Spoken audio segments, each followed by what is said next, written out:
Wealth had taught Vanessa and Richard Holloway to confuse possession with taste. Their house in Westchester was the kind of place built to impress people who measured human value in square footage, imported stone, and the ease with which a waiter refilled a glass before it was empty. On the night of their anniversary party, the lawn was strung with warm lights, a quartet played near the fountain, and black cars lined the circular drive like punctuation marks announcing importance. Everything about the evening was designed to say the same thing. We have arrived and everyone here should notice. What Vanessa had not planned for was that the one person she treated as if he didn't belong would become the reason half her guests never looked at her quite the same way again. His name was Andre Bennett, and by 7:30 he had already spent 6 straight hours in the temporary kitchen built behind the Holloway's glass-walled pool house. Andre was 38, black, precise, and calm in the way serious professionals often are when they've spent years learning to let their work speak before they do. He owned a small restaurant in Harlem called Ember and Thyme, a place that was too refined to be trendy and too honest to chase attention. The people who loved it came back because the food felt unforgettable without trying to be loud about it.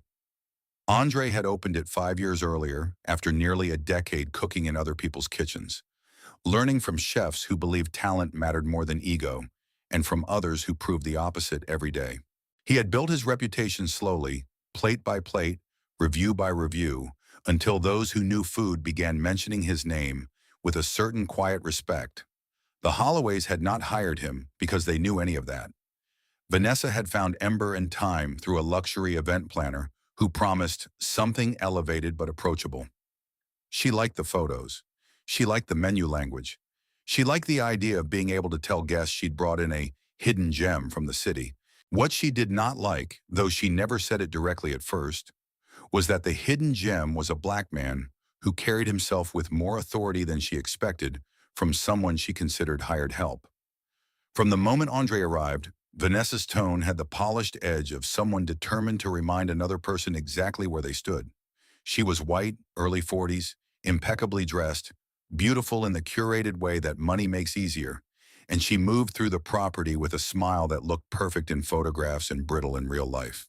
Richard Holloway, her husband, was the louder version of the same species. White, broad-shouldered, 50, flushed from expensive wine and self-importance, a private equity man who liked to clap people on the back and use first names too early.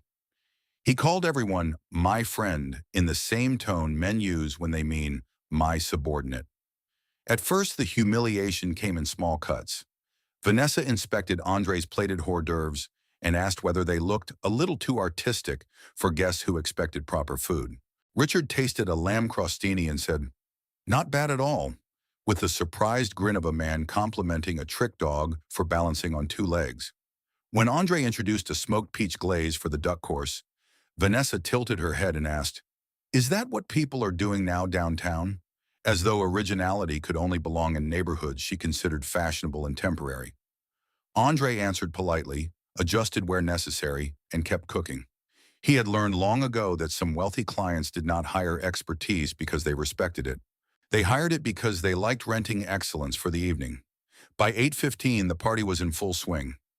Men in tailored jackets stood near the bar discussing markets. Women in silk gowns floated from cluster to cluster, and every few minutes someone complimented the floral arrangements as if they had personally discovered orchids. The servers moved through the crowd with trays of seared scallops, wild mushroom tartlets, and miniature cornbread blinnies topped with braised short rib. Guests praised the food with the unconscious ease of people who rarely think about the labor behind pleasure. Andre stayed mostly in the kitchen, expediting courses, adjusting seasoning, watching timing. It should have been an uneventful night. Then Richard came back to the kitchen with 3 guests and a fresh glass of bourbon in his hand. "This is the man of the hour," Richard announced with theatrical cheer. "Our mystery chef." One of the guests, a white man with silver hair and a vineyard tan, smiled politely. Another woman nodded. The third guest, younger, looked genuinely interested. Andre set down a spoon and extended a hand. "Andre Bennett, good evening." Richard looked at the offered hand, then slapped Andre lightly on the upper arm instead, as if shaking would imply too much equality. "Andre here has been keeping us all fed," he said. Then glancing at his guest with a grin that had already chosen cruelty, he added, though Vanessa was nervous at first, you know how these modern chef types are. Lots of attitude, tiny portions, dramatic drizzles. The guests laughed the way people laugh when a rich host gives them no graceful alternative. Andre kept his face neutral. Richard continued, I told her, relax. If he can make soul food fancy, we'll survive. The room went quiet in exactly the wrong way. Not silent enough to stop him, just quiet enough for everyone to hear the ugliness clearly. Andre felt one of his line cooks freeze beside the prep counter. The younger guest shifted his weight. The woman with the nodding smile looked down into her drink. Richard, unaware or unwilling to care, took another sip and smirked as if he had delivered charming improv at his own expense, not a racial insult at someone else's. Andre spoke before anyone could fill the moment with fake ease. The menu tonight is French technique with Southern influences, he said evenly. Not that it should matter. Richard raised his brows. Relax, chef. It's a compliment. It was always a compliment, according to men like him. Always a joke. Always an overreaction if someone declined to be flattered by being reduced. Andre held Richard's gaze for one calm second too long, and that was enough to irritate him.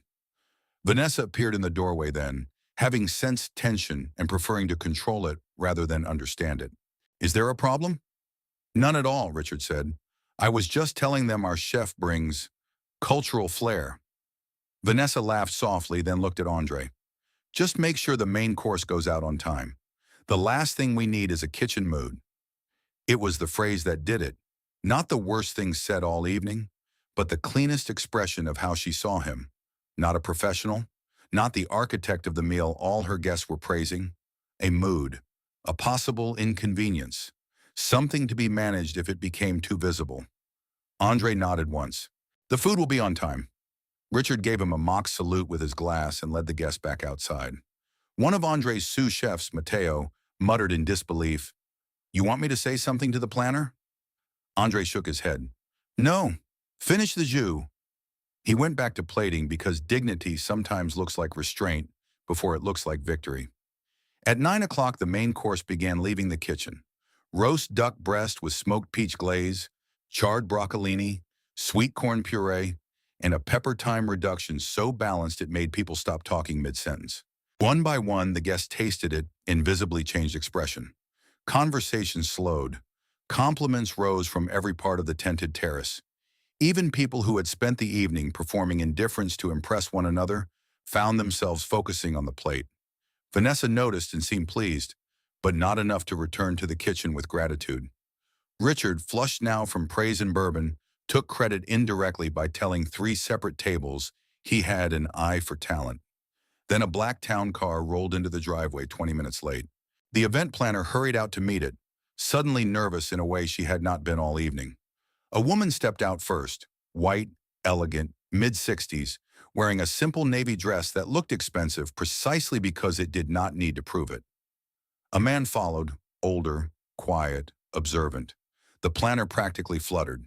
Vanessa, seeing important new arrivals, swept over with perfect host energy. The woman introduced herself as Claudia Mercer. The name meant nothing to Vanessa for roughly 3 seconds. Then she went pale. Because Claudia Mercer was one of the most respected Michelin inspectors in the region, one of the few whose identity was not fully public, but whose face circulated widely enough among serious restaurateurs to produce instant panic.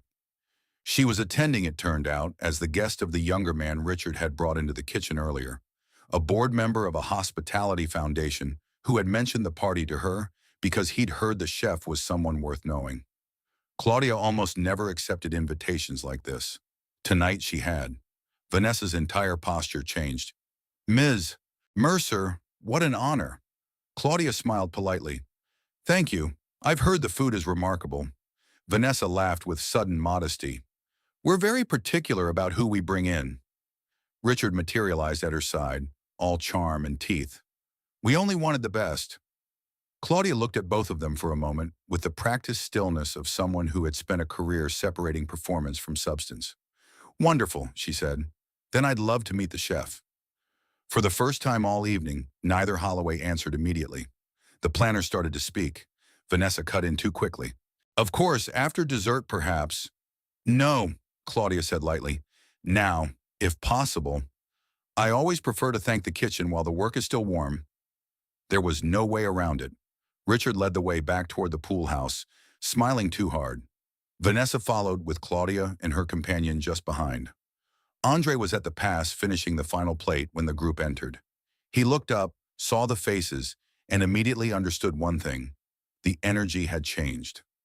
Richard tried first to control the introduction. Chef, these are special guests. Claudia Mercer. Andre's eyes widened only slightly. Then he set down the tongs, wiped his hands, and stepped forward. Ms. Mercer, good evening. Claudia looked at him fully, and something like recognition flickered across her face. Not of his name yet, but of the seriousness in him. Your duck course was extraordinary, she said, and your corn puree was the smartest thing on the plate.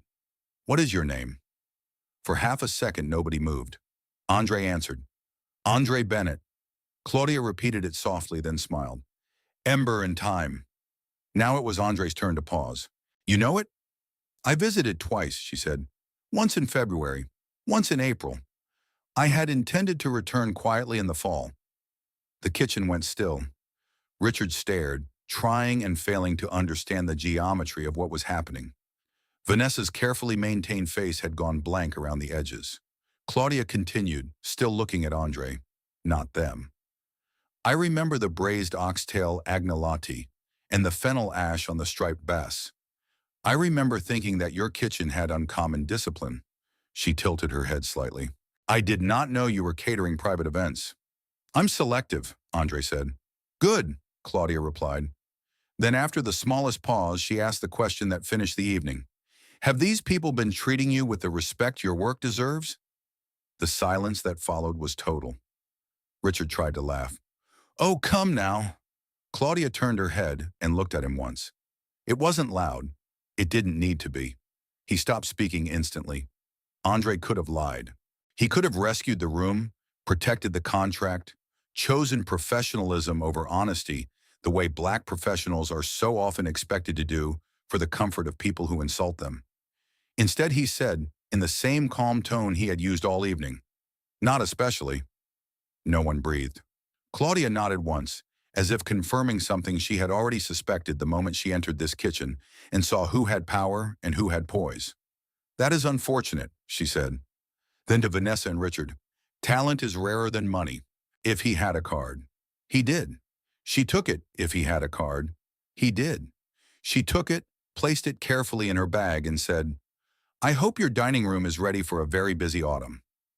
By the time dessert was served, half the guests had heard some version of the story. Not the full insult, not every word, but enough.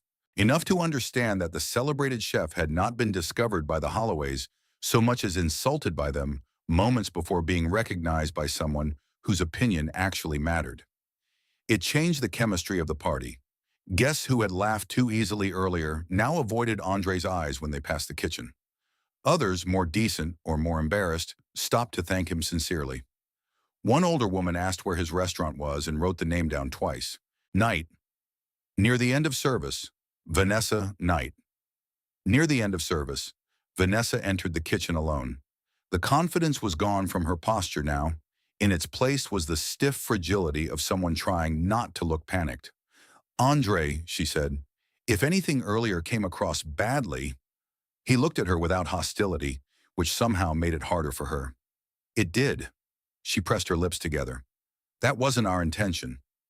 Andre almost smiled. That seems to be a very useful sentence for people. She had no answer to that. After a moment, she said, the food was exceptional. I know, he replied. It was not rude. It was simply true. Vanessa stood there 1 second longer, then nodded faintly and left. 3 months later, Ember in Time received its first Michelin star. The review praised the restaurant's restraint, precision, and emotional intelligence. It mentioned a chef whose work balanced memory and technique without ever turning either into performance. Reservations filled for weeks. Food writers called Andre one of the most important chefs in the city. Investors reached out. He turned most of them down. Success, he had learned, should expand your freedom, not sell it back to you in prettier language. As for the Holloways, their anniversary party became one of those stories that moved through wealthy circles with suspicious speed. Not publicly enough to scandalize them in newspapers, but privately enough to alter invitations, glances, and the texture of rooms. People remembered the line Claudia Mercer had delivered in the kitchen. They remembered that Richard Holloway had joked about soul food to a chef whose name later appeared in every serious dining column in the state. They remembered that Vanessa had treated a master of his craft like staff to be corrected, and then watched a Michelin inspector ask his name with more respect than they had shown him all night. Andre did not tell the story often. He did not need to. His answer had already been given where it mattered most. On the plate, in the dining room. In the name Claudia Mercer repeated out loud when the room finally understood who he was. Because that was the part people like the Holloways never seemed to understand until too late. Humiliation only works when the person you target needs your approval more than you need their silence. Andre needed neither. He only needed the chance to let the right person taste his work. And once that happened, the evening no longer belonged to the wealthy couple who threw the party. It belonged to the black chef they had tried to diminish just before the world learned his name.